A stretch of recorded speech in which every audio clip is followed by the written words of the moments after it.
Et du coup, quand les collègues sont venus visiter, ils m'ont dit « mais t'es fou, tu vas avoir de l'oïdium, tu vas avoir des maladies, etc. Et tu n'auras pas de rendement ». Là, on est passé un peu l'autre jour avec Marion au milieu, on n'a pas trop de problème de rendement, je crois, pour l'instant.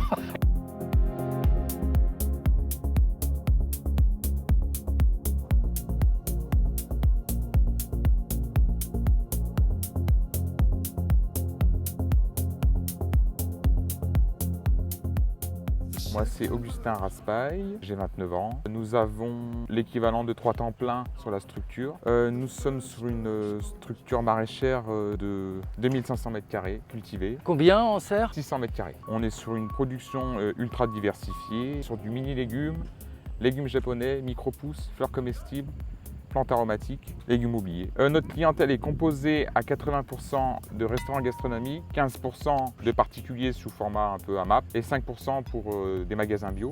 Les attentes de notre principale clientèle, donc la gastronomie, c'est une production légumière de qualité et surtout de stabilité tout au cours de l'année. Des qualités gustatives ultra prononcées parce que c'est là-dessus vraiment qu'ils misent sur leur carte. Mon approche avec Upness à la base était vraiment juste à titre informatif, je ne savais pas trop quel était leur travail. C'est un ami qui m'avait conseillé de m'orienter vers eux. Et puis quand Pierre-Luc s'est présenté, j'ai pas trop tardé en fait à me lancer sur son navire parce que les résultats étaient tellement efficaces que j'ai pas cherché à réfléchir plus et je me suis tout de suite plongé à fond dans ces applications. The first verse goes here.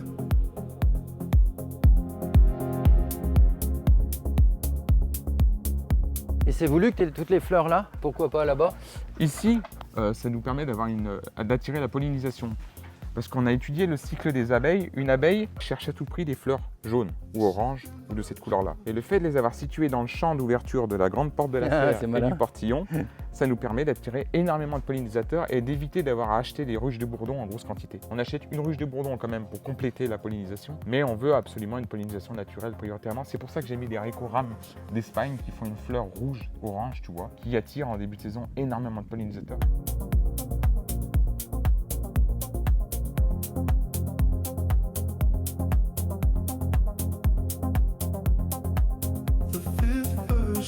Je t'emmène ici parce qu'on en est très fiers. On est sur une culture d'oignons doux des Cévennes et c'est une variété qui est particulièrement sensible à la virose, à la maladie de l'oignon, quoi. Et là, on a des rendements qui sont absolument magnifiques, quoi. Tu vois, la majorité des calibres, on est hyper homogène. Ah, c'est super. Et c'est surtout la qualité. Tu regardes le feuillage, il est ultra fin, quoi. Et puis les sacrés bulbes. Hein. Ah oui, on a vraiment des très beaux calibres. C'est un oignon pourtant qui n'est pas normalement très gros. Mais là, vraiment, on triple les rendements que s'il n'y avait que 2 rangs. Avec une fertilisation contrôlée. 11,05 €. J'ai fait un seul passage de global parce que j'avais un tout petit peu peur qu'au moment où il s'est mis à pleuvoir, qu'on ait de la pourriture grise qui s'installe ou d'autres champignons. Ah, t'as pas fait de passage de global là-dessus? Non. Tu as tout mis au sol en fait. Start au départ. C'est à chaque fois que j'intègre une culture, je fais un 10 litres hectare de sol start sur chaque planche. Après, on fait un bassinage des mottes parce qu'on reçoit des petites mottes. Oui. Bassinage au sol start aussi. On implante la culture, on arrose un bon coup et on laisse. Donc là, on est sur une culture de chou rave. On a diminué quand même les maladies fongiques au niveau des produits. Et sur une planche comme ça, on met à peu près 700 plants de chou rave. Et au printemps, on a ramassé 600 kg de chou rave. 1 kg par chou rave. On avait des gros monstres. Et souvent, le chou rave, quand tu le laisses pousser à grosse taille, il devient farineux, il devient pas bon. Et bien là, la qualité, elle était irréprochable. Tu vends les feuilles aussi? Oui, avec les fans. C'est top. Donc ça, c'est important que même ça reste... Voilà, c'est ça, que ça reste qualitatif aussi. On a obtenu un taux de sucrosité beaucoup plus important sur les légumes racines notamment. Sur les calibres, on a obtenu vraiment une homogénéisation des cultures qui fait que les restaurants avec qui on travaillait étaient vraiment satisfaits. C'est ce qui fait ta réputation du coup. Exactement. Je peux l'emmener? Oh bah avec plaisir.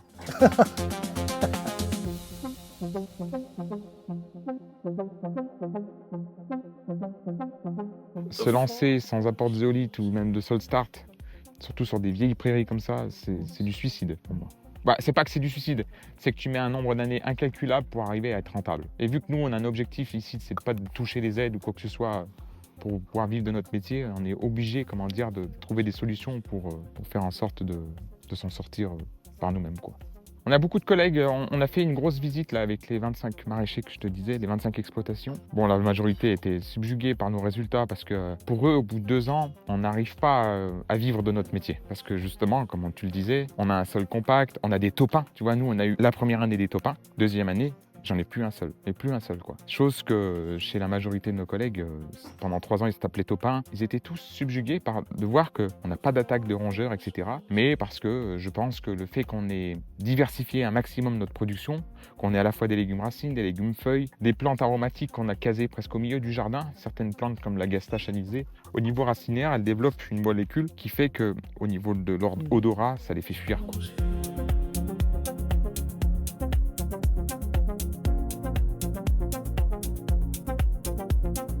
Regarde nos petits marrons quoi. Regarde le rendement à l'hectare là. Alors là ils sont pas gros parce qu'on cherche pas, tu vois c'est une parcelle qu'on irrigue au départ et après on n'arrose plus.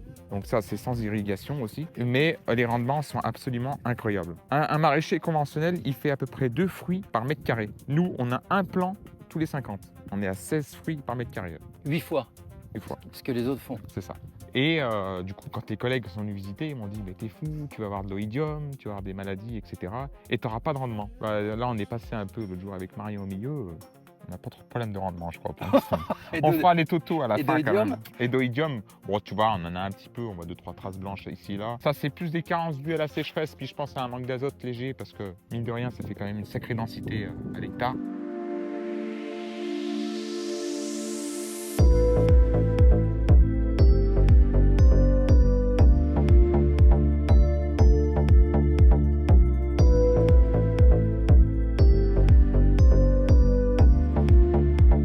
Là, pareil, on fait des associations, on fait le haricot avec le maïs, parce que le haricot est un fixateur d'azote, et le maïs, ça bouffe énormément, surtout cette variété-là. C'est intéressant. À la base, on le fait plus comme un engrais vert pour avoir des beaux épis. Coco blanc de Paimpol, un AOC que les restos adorent particulièrement. Qu'est-ce que ça sent bon. C'est impressionnant.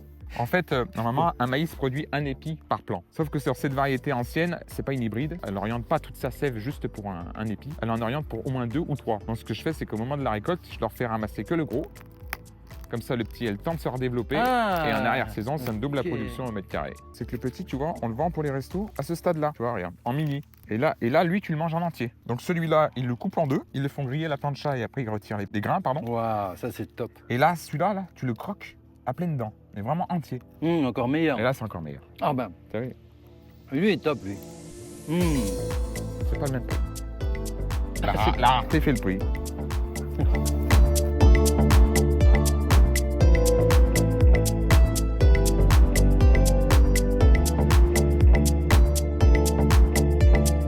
Tu les as pas ratés les tomates là, hein? Non. Oh là là. Et c'est mes plans. Fabuleux. 18 variétés de tomates cerises du monde entier. On taille rien, on laisse tout palisser. Et dès que ça monte, on les clipse sur le grillage. Et là, on ramasse ce qu'il y a à ramasser.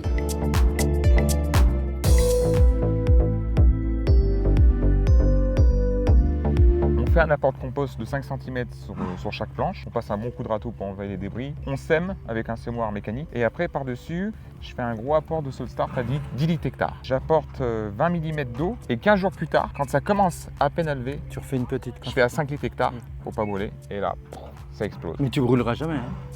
Bah, j'avais un peu peur. Pas avec du Solstart. Ah bah, tu vois. Non, non. Un engrais, oui. Ok. Le terrain, il a quand même besoin de se rééquilibrer encore un peu, hein. Oui, il y a du boulot encore. Hein. Parce qu'en fait, quand tu tires dessus comme ça, ben, tu vas réinviter des herbes pour venir équilibrer, c'est des indicateurs. Non mais complètement. Non mais tu sais, je veux pas rester confiant. Tu sais, je veux pas me dire, ça y est, c'est tout cuit, c'est tout nickel. Ici, quand on est arrivé, on était sur une prairie qui était remplie de joncs. On m'a dit, il faut faire des drains, on m'a dit, faut tout bousculer à la pelleteuse et tout. J'ai jamais voulu parce que je me suis dit, le jour où on va être en canicule ou en sécheresse, si je commence à foutre des drains, tout mon système d'aspersion, toute la flotte que je mets dans les cultures, ça va tout dégager et ça va repartir dans les temps. Donc ça n'aura pas de but. C'est là où on a fait vraiment des gros apports de compost et de Solstart. Et du coup, on est passé des joncs au trèfle. C'est top. Et alors le trèfle, c'est un peu chiant à détruire. Mais par contre, les apports du trèfle par rapport au jonc, c'est quand même pas du tout la même chose, quoi. Parce que là, du coup, on le fauche, je récupère et je paille avec. Et du coup, on utilise la ressource qu'on a sur le terrain.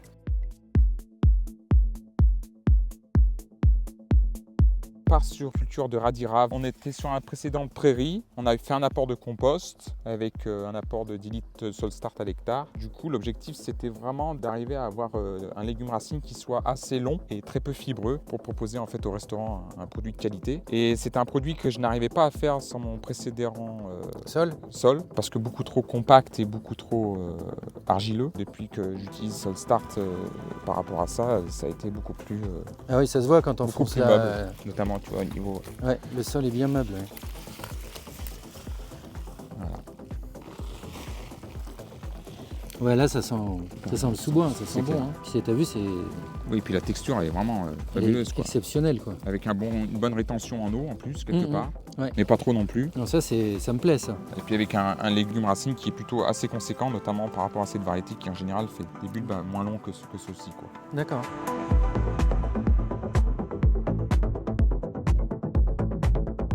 Là, sur les micro-pousses de coriandre, surtout, on avait une grosse fonte de semis. Et depuis qu'on utilise en fait Sol Start au niveau du terreau de semis, on a vraiment une diminution de 99% de la fonte de semis. Et sur la durée de conservation, pareillement, au niveau des restaurateurs, ils peuvent les tenir beaucoup plus longuement, quoi.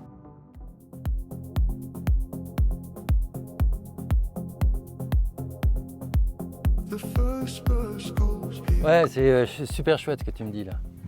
T'as une belle maîtrise, hein. Ça commence à aller mieux, ouais. Ouais.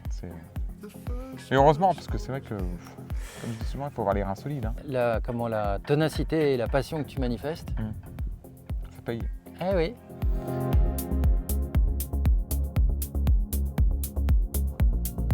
Mais comme je dis, il faut y croire. Hein. Je comprends qu'il y en a qui abandonnent. Parce que c'est difficile de tenir le cap. Faut pas le faire pour l'argent au départ. Faut le faire pour une Ça, idéologie, pour une passion, pour une envie. Mais il faut se dire qu'il faut 3 ans, je pense. En utilisant nos méthodes, sinon il faut 10 quoi.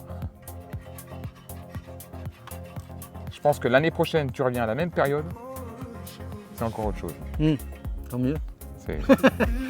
Tant mieux. Goes here.